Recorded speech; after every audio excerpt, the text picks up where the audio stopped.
Cela fait déjà 3 ans que l'agence du don en nature existe. 3 ans qui lui ont permis de constater que la précarité touche de nouvelles couches sociales.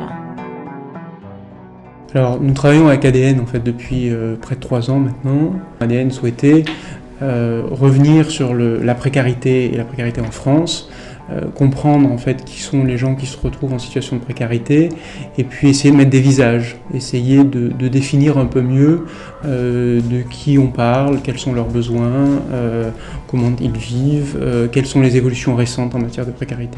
De nombreux instituts en fait étudient la précarité, mais on n'avait pas jusqu'à présent une vision consolidée de la précarité, segmentée avec des profils précis. Ces études ou ces travaux que nous menons pour ADN, il s'agit d'aider à structurer, d'aider à faire passer des messages, ils sont absolument critiques, aider à donner de la visibilité. Ça donne vraiment beaucoup de sens à notre action en général et à qui nous sommes et ce que nous faisons et aux valeurs que nous portons. Pour ADN comme pour A.T. Kearney, c'est l'humain qui prime. Être pauvre ou précaire, les définitions sont nombreuses.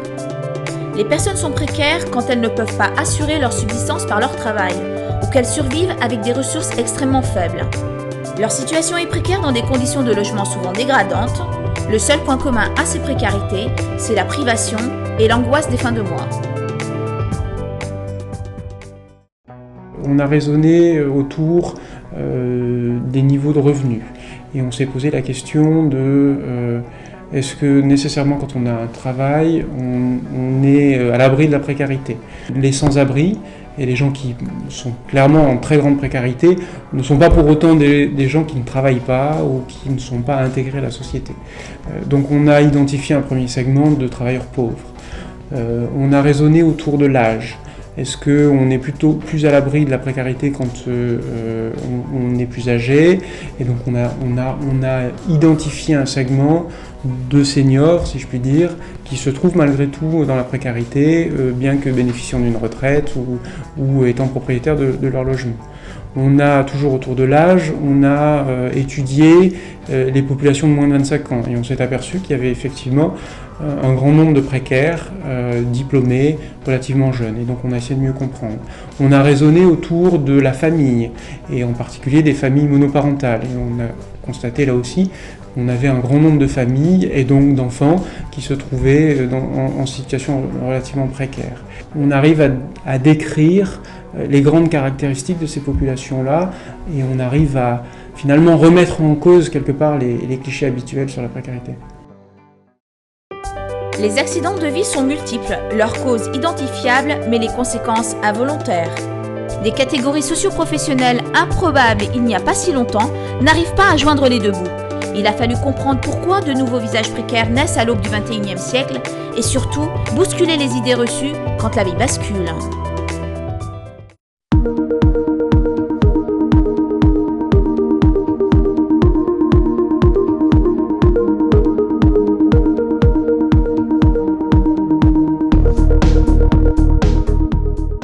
Je pensais que mon diplôme Bac+5 serait une sécurité, le fait d'être qualifié.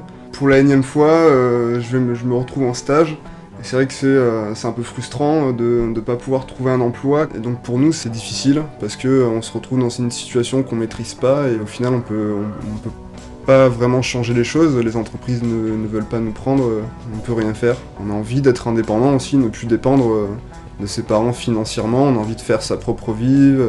Ses propres achats, prendre ses propres décisions. C'est difficile par rapport aux parents cette situation parce que ils ont déjà beaucoup donné pour moi, pour mes études. Quand le salaire ne suit pas, c'est vrai qu'on se contente du loyer, de ce qu'on peut et on peut faire très peu de choses à côté, c'est vrai. J'imaginais pas ça comme ça, j'imaginais plutôt effectivement sortir de mes études, trouver un travail et vivre de manière indépendante. Le diplôme n'est pas gage de réussite sociale. Lorsqu'un jeune diplômé n'a pas accès à un emploi, il est confronté à une perte de compétences et à une désinsertion sociale. Les emplois ne correspondent pas souvent à leurs qualifications, ainsi leur entrée sur le marché du travail est souvent synonyme de chômage et de précarité.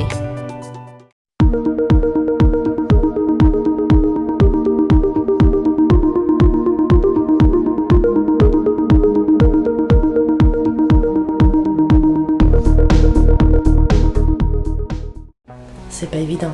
Avec 3 enfants, ce que je touche en paye, c'est vrai que c'est pas suffisant. Vu que j'ai les charges, ce qui est cantine des enfants, centre de loisirs. Déjà même d'acheter des vêtements neufs aux enfants, je peux pas me permettre à chaque fois. Pour moi, la stabilité, c'est d'avoir un logement, que mes enfants aient une chambre. Là, les enfants rentrent de l'école, on se retrouve dans une pièce. Parce que dans une pièce, c'est pas possible. Ils ressentent, j'ai l'impression qu'ils ressentent que c'est pas... voilà, c'est petit. C'est petit, ils n'ont pas leur espace. Même avec 3 enfants, vous savez, c'est un point. Même comme ça, je dis non, je vais travailler. Je vais montrer que je suis capable, je vais avoir mes propres sous, quoi. Je me dis qu'ils me voient, qu'ils aient déjà un exemple, qu'ils voient leur mère aller au travail, qu'ils se lèvent le matin. C'est vrai que je donne une image, c'est vrai que quand on me voit dehors, on ne sait pas ce que j'endure, on ne sait pas ce que je vis. Et si je vais faire ressentir ça à mes enfants, c'est foutu. Bon, j'essaie au maximum quand même de leur faire... j'essaie de leur faire oublier qu'on est dans un petit truc, quoi. En leur disant qu'on aura bientôt, on aura un grand logement, on aura ceci. L'espoir. Aujourd'hui, une famille monoparentale sur 3 vit en dessous du seuil de pauvreté. 92% de ces foyers sont constitués de femmes seules avec enfants. Seul un tiers des familles monoparentales est propriétaire de son logement, contre 2 tiers pour les familles vivant en couple. Il reste qu'aujourd'hui, 20% des familles monoparentales vivent dans un logement trop exigu.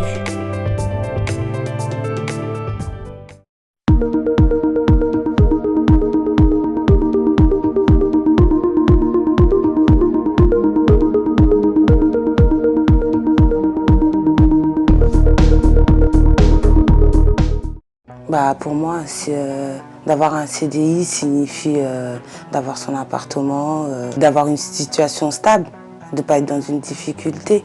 Moi, là, je travaille, ça fait 1 an et demi. Avec le CDI, j'arrive pas à avoir tout ça. Je comprends pas.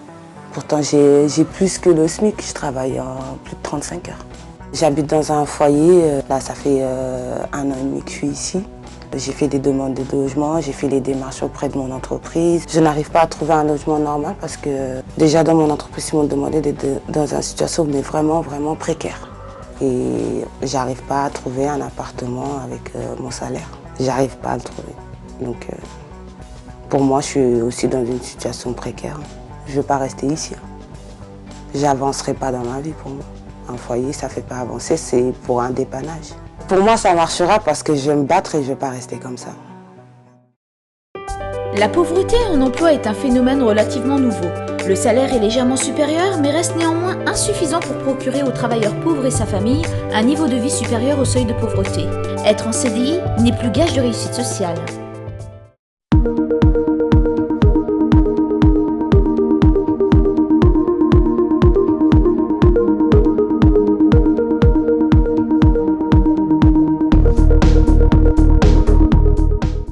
Les personnes, au moment de la retraite, que nous accompagnons, ont eu des parcours tellement accidentés, sont des carrières hachées, aucun document n'a été conservé par la personne, parce que quand on est à la rue, en général, on perd tout. Jamais il n'y a une personne qui a à peu près tous ses trimestres. Ça n'existe pas, en tout cas pas ici. Ils sont beaucoup plus précaires de ce point de vue. Elles touchent néanmoins le minimum vieillesse. Ce minimum vieillesse qui s'élève à environ 740 € ne permet pas, à l'heure actuelle, de se loger et de vivre. Il y a peut-être une catégorie de retraités qui est propriétaire, qui peut vivre avec 740 € par mois, mais aucun bailleur n'acceptera d'avoir une personne qui a des revenus de 740 €. Je crois que l'évolution essentielle peut être liée au prix du logement. Là où il était encore possible de se loger avec des ressources minimales, il y a un peu plus d'une dizaine d'années, aujourd'hui c'est totalement impossible. Je pense à la situation d'une personne, au hasard de nos entretiens, me disait un jour « Ah bah oui, ça me rappelle l'époque où je partais au sport d'hiver, j'avais un appartement à la neige. » Et là, c'est surprenant de voir qu'aujourd'hui, une fois qu'il a versé sa participation financière pour sa chambre d'hôtel, il lui reste environ 300 € par mois pour vivre. Les petites retraites sont constituées d'un minimum de 742 € par mois. Ce minimum vieillesse inférieur au seuil de pauvreté permet aux seniors d'avoir une retraite malgré une carrière hachée et incomplète. Un allocataire sur 2 est une femme seule. Une fois les charges payées, la majorité a recours aux associations pour l'aider à survivre. La précarité, c'est à la fois vivre ou survivre avec des revenus relativement faibles ou relativement modestes, Ça peut être aussi vivre dans des conditions relativement difficiles, quand bien même on a un revenu par ailleurs. Ça peut être finir ses mois avec très peu d'argent pour se nourrir, s'habiller ou subvenir à des besoins relativement simples. Pourquoi est-ce qu'on en est là ? Les raisons sont multiples. La société évolue très très vite. L'accès à l'emploi est probablement de plus en plus difficile, d'où cette population de jeunes diplômés qui pour autant se retrouvent en situation précaire. On a la famille qui évolue tout simplement, d'où le fait que certaines personnes âgées se retrouvent isolées en situation précaire, d'où le fait que certaines mamans se retrouvent isolées, seules avec des enfants et donc en situation précaire. Donc ça traduit plus globalement l'évolution de notre société, l'évolution du marché de l'emploi. Ce qui est également très marquant, c'est que des efforts modestes fournis par une multitude d'acteurs amènent des impacts très importants in fine pour les gens qui se trouvent en situation difficile. Le credo d'ADN, c'est moins de gaspillage, plus de partage. Et en fait, on a besoin de plus en plus de produits. Donc, ne les jetez plus, ne les soldez plus et donnez-les nous.